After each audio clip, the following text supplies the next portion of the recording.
Hello, my name is Helen Wynn here, and welcome to Wellness Wednesday with 3W. Wellness Wednesday is sponsored by 3W Medical for Women, a medical clinic that provides free reproductive health services for women in the Seattle area. Today, we're joined by guest speaker Grace Stark, who wrote a wonderful article that I'm obsessed about called Is Abortion Killing Maternal Health? It's published by Verily. So, Grace, can you really quickly describe what Verily is? So Verily is a really excellent women's publication. I've had the honor of writing for them for a couple of years now, even though I've been reading them I think they've been around for about 10 years now. They started off in print, moved online. They were one of the first women's magazines to really go hard on the no retouching of photos. And their tag is more of who you are, less of who you should be. And so they really promote, that idea of bringing out the best in who women are. So I love working with them. They're a great resource. I recommend them to young women of all stripes, whether you're young, single professional, a mother, working mother. They've got something for everybody. And I love the team there. A lot of great writers, and really happy to be writing for them a lot. Yeah, they're so wonderful. They're such a great resource. And if you follow our Facebook page or Instagram page, I post a lot of their articles whenever I run across one that's relevant to what and connects with what 3W is trying to do. We usually post it and we get some really great comments and conversations from that. So again, thank you, Grace, for telling us about Verily. And I'm so very excited to have Grace on today. And here's a bit more about Grace and her background. So Grace is a writer, editor, and speaker whose interest and expertise includes fertility awareness, women's health, bioethics, and health policy. Her work has been featured in outlets such as Natural Womanhood, where she is an assistant editor, the Linecar Quarterly, the Public Discourse, Verily, and many other platforms that publish her work. Grace holds an MA in bioethics and health policy from Loyola University in Chicago and a BS in healthcare management and policy from Georgetown University. Grace is proud to be a military wife and currently lives in San Diego with her husband and 2 children. So thank you again, Grace, for joining us. I know your schedule is packed with 2 kids and all the wonderful work that you're doing, but she's given me a bit of her time today, so I'm so very grateful. I reached out to Grace after reading this article, and it's like Pinterest, which led me down a rabbit hole of so many of your other articles, and it made me go, I had to meet you. So we had I reached out to her on email. You're so accessible, which I really appreciate. And we got on the phone and we had a great conversation, and now she's here. So this is so very special for me. I wanted to focus today specifically on that initial article that I read that you wrote, Grace. And I wanted to have a podcast to build more on it. It's such a great conversation starter, and we're only going to scratch the surface today. But I thought we'd go ahead and let our listeners know, have them read it themselves. So let's go ahead and dive in. What was your goal in writing this article? So that's a really great question, because the article does cover a lot of ground.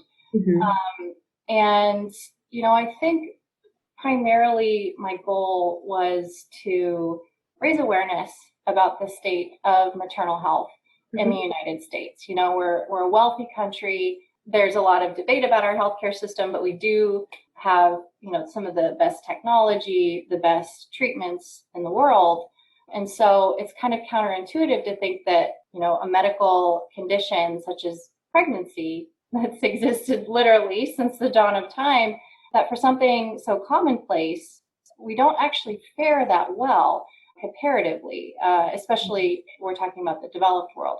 We're actually the worst when it comes to maternal health and mortality among the developed world. And that's when people hear that, you can see that it just doesn't register. Like, how can that be?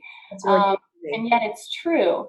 And so my goal with the article, was to raise awareness of the state of maternal health in the United States, and also to alert women that, I believe that there's a better, more authentic way of thinking about and doing women's health. And I come at that from a background of, having a health policy degree, thinking through, what shapes a good policy in healthcare, what really promotes, good health, and an ethical standpoint too. I have a master's in bioethics, and this is being pregnant, getting pregnant, delivering a baby is something the vast majority of women do. And so, from an ethical standpoint, how can we be putting our money and our interests and our attention on other issues when this one is staring us in the face, and it's so common and it's so important. I mean, Yeah. vital to life itself. Right. So it's an issue that really needs more light, and that was my goal in writing the article. Yeah. Why do you think that even in developed countries such as our own, exceedingly wealthy countries, have such high maternity mortality rates? Why do you have a theory on why that is? From the reading that I have done, I think that a really big part of our maternal mortality disparity when compared to other developed countries really does come from, racial and ethnic disparities. Because there is such a huge disparity when it comes to specifically, white and Black women in the United States. Their outcomes, Black women's outcomes, that is, are so much worse than ours. I want to say, off the top of my head from my article, I think they're like 3 times more likely to die. I'd have to look up the exact statistic again, but it's heinous, and there are a lot of reasons for that.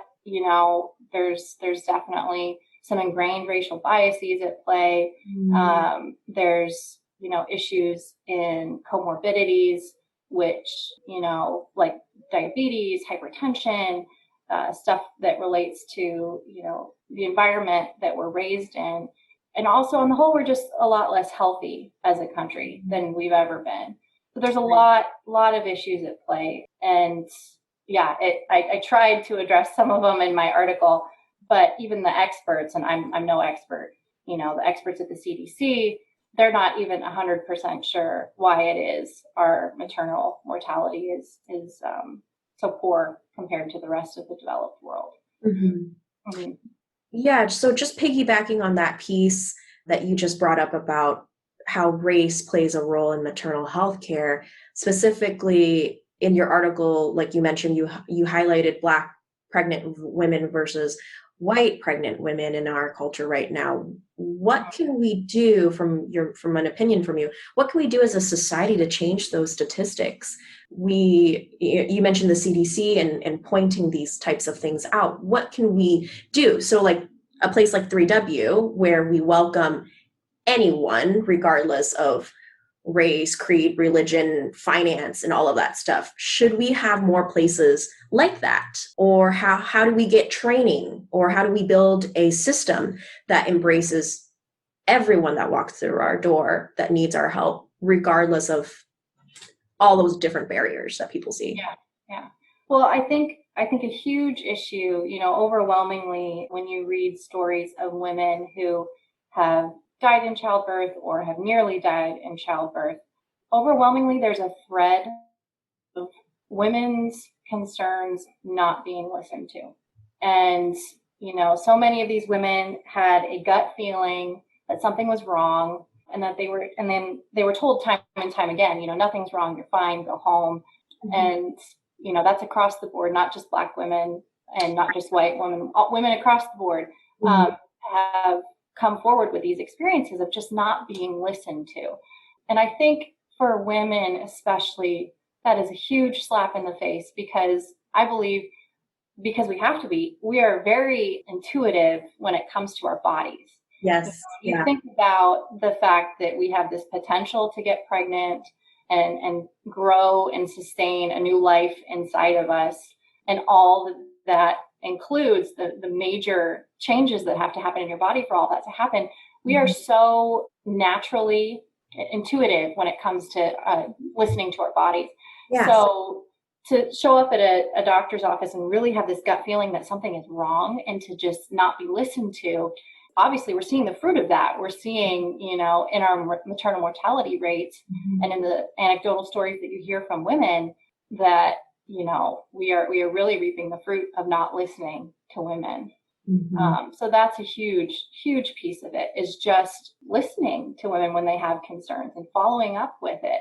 And then raising awareness of the most common causes of maternal mortality, which are largely preventable, actually. I think the World Health Organization says that 75% of maternal deaths are actually preventable. And that's staggering. That is a staggering statistic. And it's things like infection, hemorrhaging, things that are very glaringly obvious. Yeah. Again, women show up at their doctor's office or call, and they're pushed off time and time again and not believed when it comes down to it. So I want to give you a chance to jump in because I'm kind of.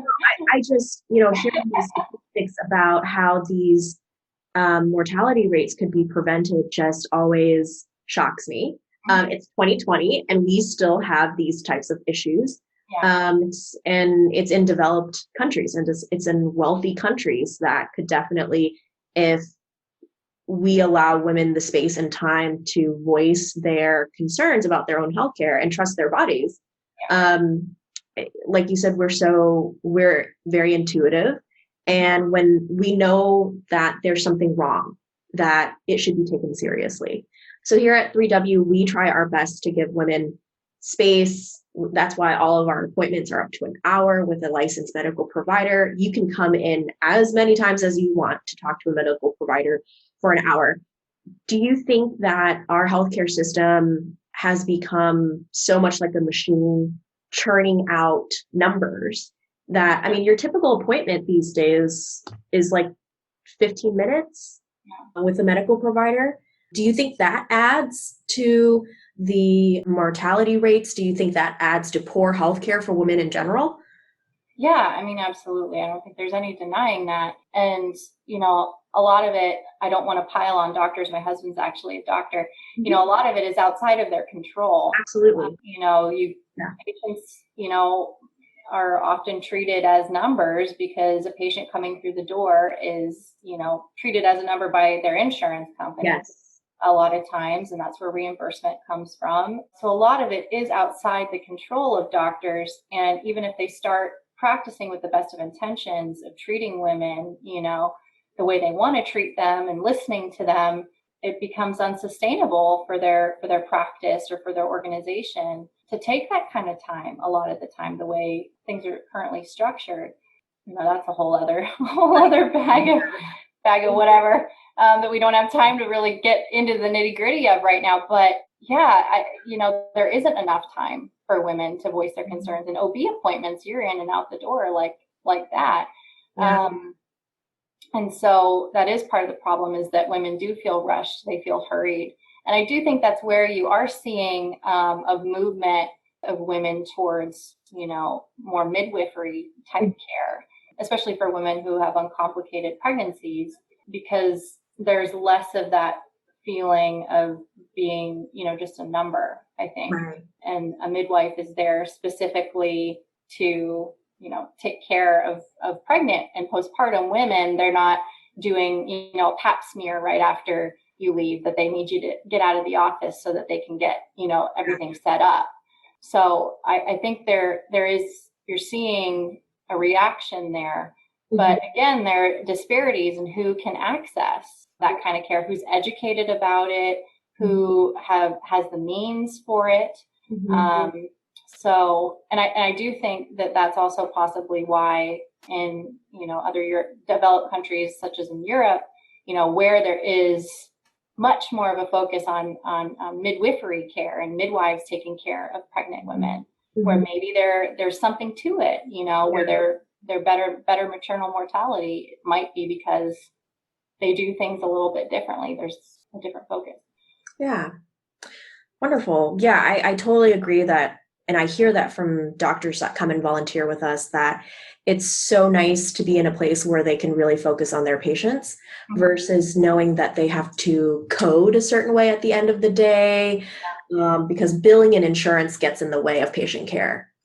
So yeah, thank you for pointing that out. So shifting a little bit, why do you think as a culture we focus so much on just a piece of women's health, specifically pregnancy prevention, how does that dilute women's health care overall? Yeah, so definitely, I think when you hear the term women's health, it's just become so synonymous with contraception, abortion, all things that seek to prevent or end a pregnancy. Mm-hmm. And it's so narrow-minded, it's so single-minded because there's so much more to women's health than that. Mm-hmm. And I think that maybe the focus is that we're so determined to make it so that women have all of the same opportunities as men, that there's almost a focus on making women more like men, which is what contraception does at the end of the day. And so, there's good intentions wanting women to have, opportunities unencumbered by a pregnancy that came along, before you were ready for it.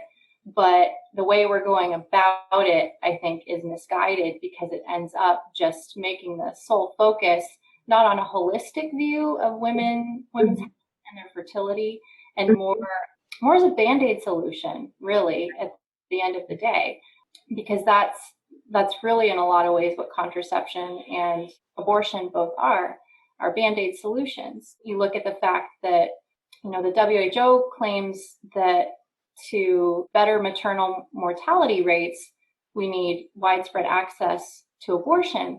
But the United States, one of the only countries in the world, it's one among 5, I believe, with the most liberal abortion laws. We have one of the worst maternal mortality rates in the entire developed world. Yeah. And then even on a more micro level, cities like New York City that have very, very liberal abortion laws, and Planned Parenthood is headquartered there. There's lots of access to contraception and abortion services. Yet, 50% of Black pregnancies in New York City end in abortion. Yeah.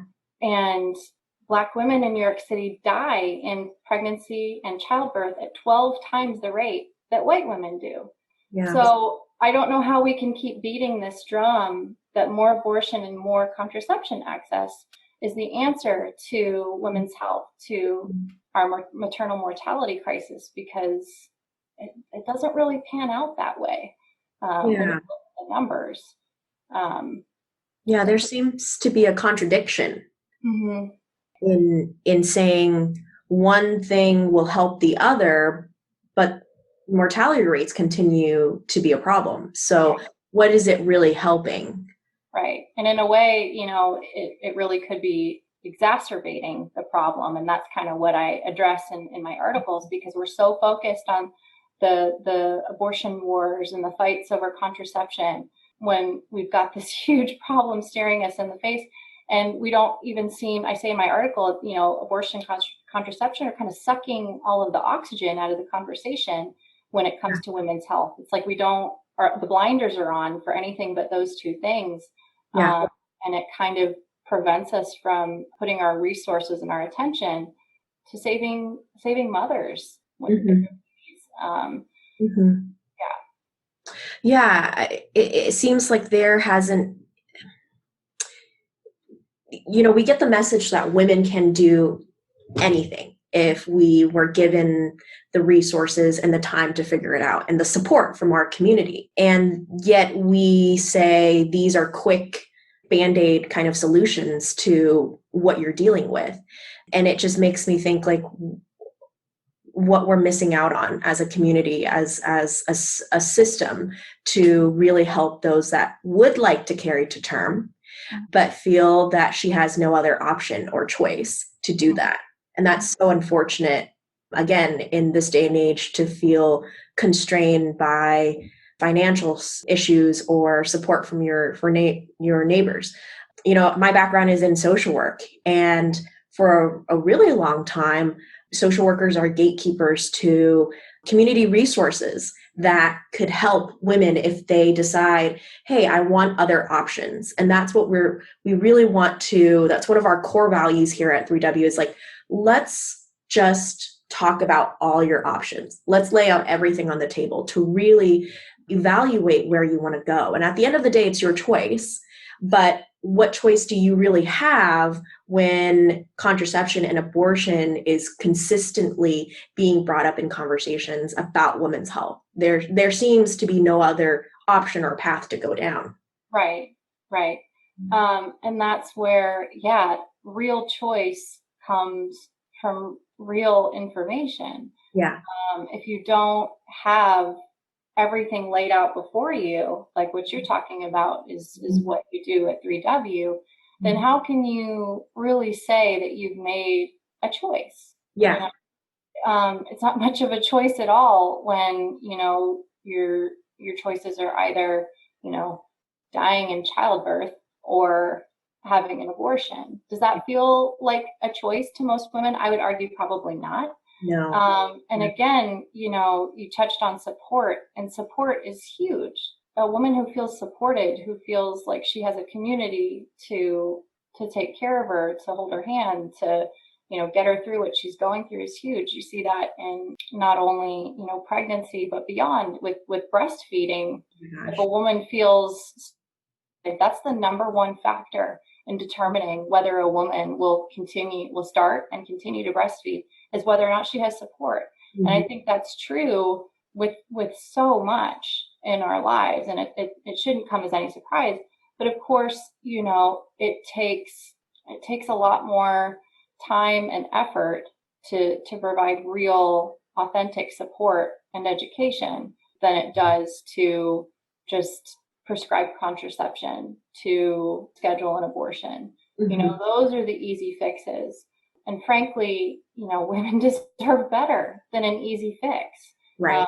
And that's what I believe. And that's one reason why I promote wherever I can fertility awareness methods, which, methods of charting your cycle so that you can, choose when you want to engage in intercourse based on your state of fertility. So when you can get pregnant, if you have sex during that time, there's a high likelihood that you could get pregnant.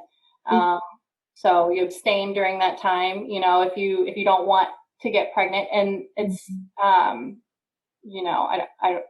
probably going too much into it. No, it's totally fine. But yeah, I just really, I beat the drum about fertility awareness wherever I go, because I see that as being more of a holistic picture of women's health, and actually really educating women and giving them choices about their fertility and about how the way they use their bodies. So yeah, kind of going off on a tangent there. No, you're totally fine. It's something that you're passionate about, which super passionate about it. And it teaches women to, and kind of getting back to what we were talking about with being intuitive, fertility awareness really, really teaches women how to be intuitive with their bodies on a whole new level. Yeah. And that just builds, if you know your body, your body's patterns, what feels right when something feels wrong, and you can see that all reflected in your fertility charts, then, you're already empowered, so that when you get pregnant, you don't just stop knowing your body just because you got pregnant. You have all that time of charting, knowing your body, knowing your cycle. And so when things start to feel off, when you're in another state of fertility, pregnancy, postpartum, premenopause, you've spent that time focusing on that relationship with yourself and growing in confidence and knowledge of your body, so that you can advocate for yourself a bit better. So I see fertility awareness as being a really big piece in all of this, and actually truly fostering a holistic, authentic sense of women's health. Yeah. So many of our patients come in wanting to have a conversation about taking more care for their bodies. And yet they've gone to medical professionals that dismiss what they intuitively are feeling and say, go on the pill, or here's something that will manage these symptoms. But women are so smart that they're like, wait a minute, this is just going to mask what's really I'm feeling. My body is trying to tell me something. And here at 3W, we try so much to give women space and education around the contraception that they're venturing towards or thinking of, because we want to provide women with full consent. That's huge. And then honor what their bodies are telling them. So we definitely encourage those types of conversations because we respect what you're feeling, and it's not crazy, or it's not something you're making up. There really are some underlying issues in reproduction that contraception might not be the right option for you. So that kind of wraps into my next question is, how can we at 3W continue or further help patients who are either trying to prevent pregnancy or want to be pregnant? What type of balance should we strike to help maternity mortality rates, to eliminate barriers for women? Yeah, I think you're already doing a lot of it, in providing them an authentic choice, laying out all of the options, because I think that's something women very rarely get. And again, I don't want to lay all the fault on the shoulders of physicians necessarily, because a lot of physicians don't actually know, a lot about fertility awareness. They've been taught incorrectly in medical school that it's the rhythm method, notoriously ineffective. So, and they want what's best for their patients. And so if they have a patient coming in who says she doesn't want to get pregnant, and they find out she's using a fertility awareness method, and all they know is that, it's the rhythm method, which it isn't. Yes. They're going to be concerned for their patients, their patients' health and safety. And they're going to recommend contraception, and they're probably going to disparage fertility awareness. Yeah. And, that's not necessarily their fault, but they just aren't educated about it.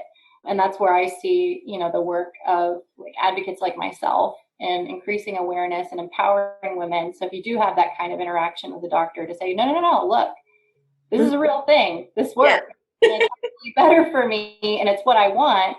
And, try to pique your doctor's interest in these things and learning more, so that they can help other patients who might not be as well versed and, not be as great at advocating for themselves yet. Right. So yeah, giving women a real choice, laying out all of their options, which is not something that women get a lot, frankly. Yeah.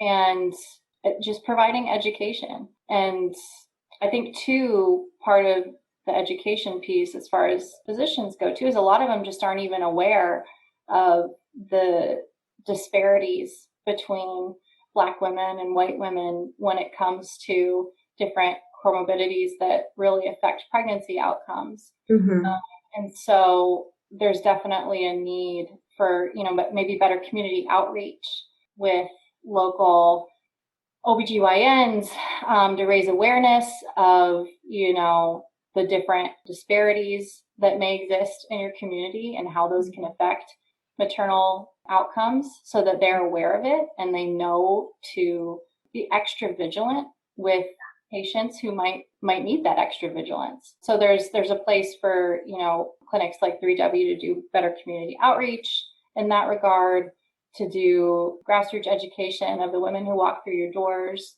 and education of the physicians in your area too, about all of the options that are available to women. So there's a lot of work. Get to work. Yeah. Like I said in the beginning of this episode, we're only scratching the surface today. And unfortunately, we are running out of time.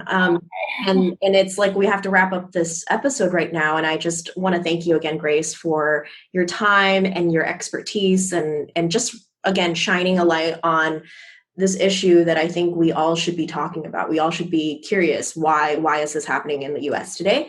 And don't worry, listeners, we're going to have Grace on again. So she's going to be back, and we're going to try to exhaust her as much as possible, because she's a great. Grace, what is one thing what's the primary message you want to leave our listeners today? What is that one thing you want them to know? That knowledge of your body is your birthright as a woman. And just because it's your birthright doesn't mean you can count on somebody to teach it to you. You might need to be the one who goes out and learns it, or finds somebody to teach it to you. There isn't a lack of resources, but there's a lack of awareness about these resources. And so, if you've heard something here today that's piqued your interest, go home and Google it. Start doing some research. Start doing some digging. and learn to be your own advocate when it comes to your health, and really take ownership not only of your fertility, but your overall health. Yeah. Well, thank you again. We're going to have Grace's article on our website and podcast platforms, so you'll be able to read it for yourself. I'm super curious about what our listeners, if you do read it, what are your thoughts? So please feel free to reach out to me. Send me a message on my email, which is Helen, Helen, another N, at 3wmedical.org. You can find me on our website as well. Thank you again, Grace. We're so lucky to have you join us today. At 3W Medical, we provide free reproductive health services, and we approach women's health care from a holistic, patient-centered type of care. So if you want to know more about us, you can find our information on our website, which is the number 3, letter W, medical.org. If you like what you're hearing on our podcast and the different episodes and different topics we're covering, please visit our website again. Click on the podcast tab. You can listen to all of them. Give me your feedback, what you think. And till next time, everyone, stay healthy and be well.